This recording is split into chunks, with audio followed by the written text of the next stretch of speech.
क्या सच में किसी मरे हुए इंसान के नाखून और बाल बढ़ते रहते हैं, या फिर ये केवल एक मिथ है? अगर यह एक मिथ है तो इसकी शुरुआत कैसे हुई, या फिर एक इंसान के शरीर के ऑर्गन्स उस इंसान की मृत्यु के बाद कितने समय तक जीवित रहते हैं?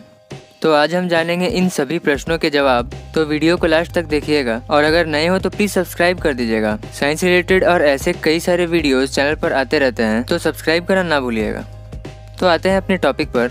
यह कोई आश्चर्य की बात नहीं है कि एक मरे हुए इंसान के नाखून और बालों के ऊपर बहुत कम स्टडीज की गई है। ज्यादा जानने के लिए हमें कुछ लोगों और उन मेडिकल स्टूडेंट्स के डिस्क्रिप्शन पर ध्यान देना होगा जो उन डेड बॉडीज पर स्टडीज किए हैं। जो ट्रांसप्लांट सर्जन्स होते हैं वे किसी मरे हुए इंसान के ऑर्गन्स को किसी दूसरे इंसान को लगा देते हैं जिन्हें उनकी जरूरत है। जब एक इंसान की मृत्यु होती है तो उस इंसान के मृत्यु के बाद उसके शरीर का हर अंग उसके साथ बंद नहीं हो जाता।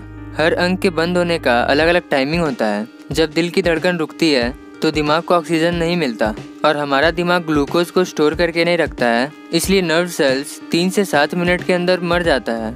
ट्रांसप्लांट सर्जन को 30 मिनट के अंदर उस मरे हुए व्यक्ति के शरीर से किडनी, लिवर और हार्ट को निकालना पड़ता है और उसे 6 घंटे के अंदर उस व्यक्ति के शरीर में इम्प्लांट करना पड़ता है जिसे उन ऑर्गन्स की ज़रूरत है।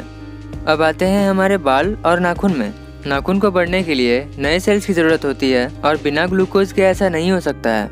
हमारे नाखून एक दिन में 0.1 मिलीमीटर बढ़ते हैं और यह रेट एज के साथ कम होता जाता है। जैसा मैंने बताया, नाखून को बढ़ने के लिए नए सेल्स बनाने की जरूरत होगी और नए सेल्स के लिए ग्लूकोज की जरूरत होती है, पर ग्लूकोज का सप्लाई होना तो बंद हो गया है, जिससे नाखून भी बड़ा नहीं होगा। अब आते हैं बाल में। ऐसा ही सेम बाल के साथ भी होता है।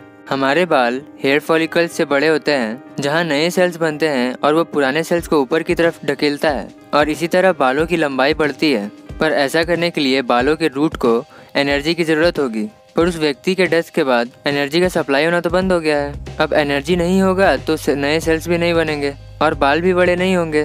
तो इससे प्रूव होता है कि मरने के बाद इंसान के नाखून और बाल नहीं बढ़ते हैं। तो फिर ऐसा बोला क्यों जाता है? हालांकि यह बोलना गलत है, मगर इसके पीछे भी एक बायोलॉजिकल बेसिस है। इंसान के मृत्यु के बाद नाखून बड़े नहीं होते, पर उसके आसपास की जो चमड़ी है वह सूखने लगती है, जिससे हमें लगता है कि नाखून बड़ा हो रहा है। और बाल के साथ भी ऐसा ही होता है। अगर चैनल पर नए हो और वीडियो अच्छी लगी तो लाइक कर दो और सब्सक्राइब कर दो। जैसा आप देख सकते हो, मुझे आपके सपोर्ट की ज़रूरत है, तो प्लीज़ कर दो। अपना और अपने परिवार का ख्याल रखो। Thanks for watching.